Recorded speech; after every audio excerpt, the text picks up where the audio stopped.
Alright, so today in this video, let me show you how to use the pandas.loc to grab certain columns from Excel. In this example, let's say I'm going to grab the trade day, open, close, and trade signal, and skip everything in between. So what can we do?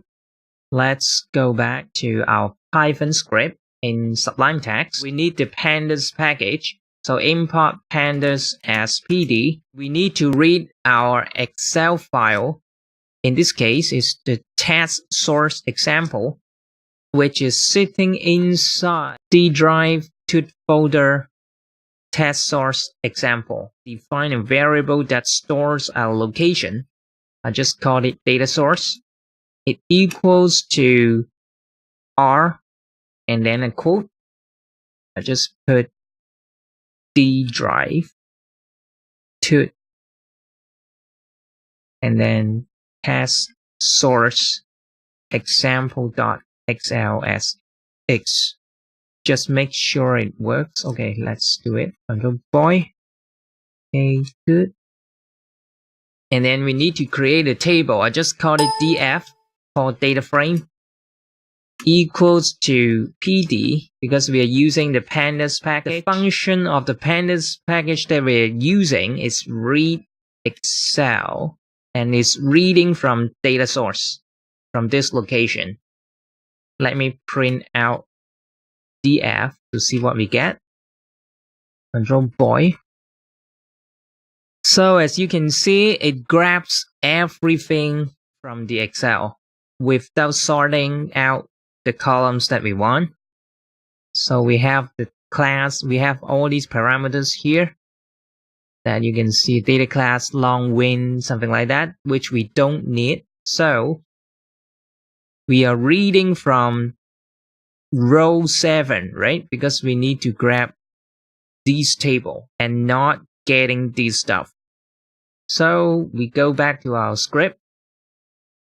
Inside the read Excel function, we just put a comma and we add one more parameter to instruct the computer to filter out the rows that we don't want. So we just skip rows equals 6. So we skip the first 6 rows. Let's print it again. Control boy. Let me scroll out. Okay, control boy. Let's see what we get. Still doesn't work. How come? Oh, you know what? Because we skip more rows. So let's skip rows. Okay, so just make sure you type it right. Control boy. And now we skip the first 6 rows. We can see the column heads. And now I just want to get date, open, close, and then the trade signal. Where's my trade signal? Oh, yeah, it's here. Trade signal. Okay, then what can we do? We use the .loc. Excuse me, it should be square bracket, and we put the comma to separate the rows and the columns. Okay.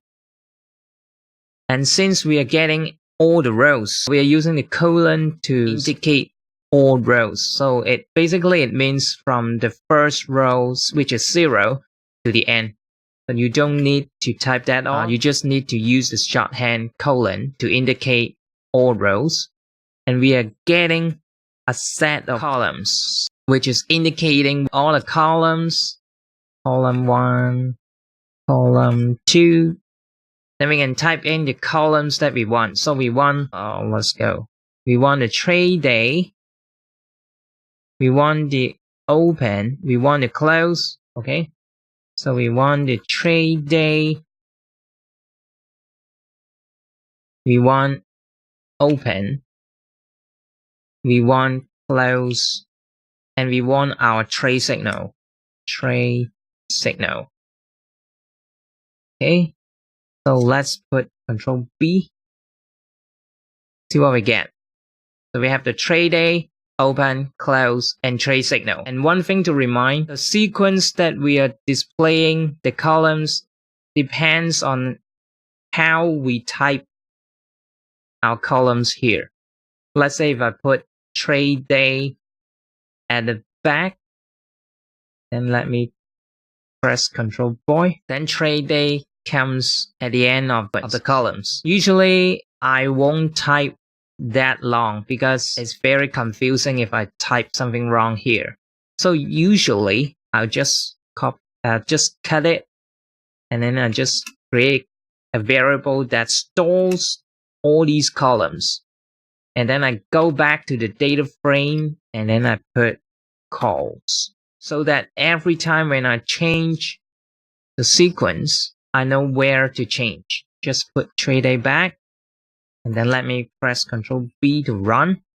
Then I have the trade day coming back at the beginning. So that's just one of the way to use .loc to grab specific columns from Excel. Thank you. Bye bye.